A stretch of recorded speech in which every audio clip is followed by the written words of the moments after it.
For the repair of the Nagano Keiki Differential pressure transmitter, the following procedures were necessary: replacement of various electronic components and general cleanup of the unit. For testing, we add some pressurized air as power supply.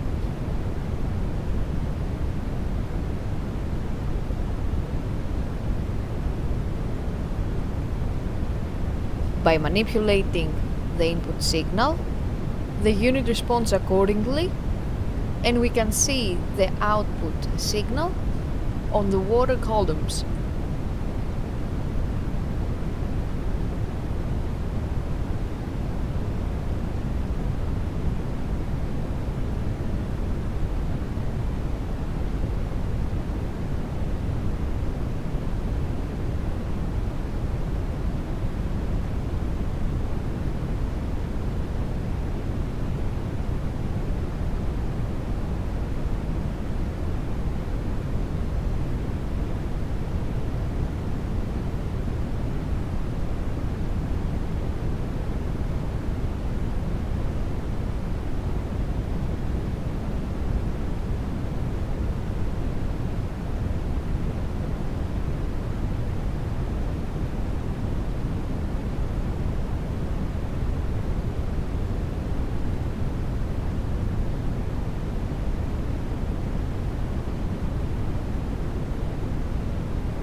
It is now clear that the differential pressure transmitter is working successfully and is ready to be delivered to the customer.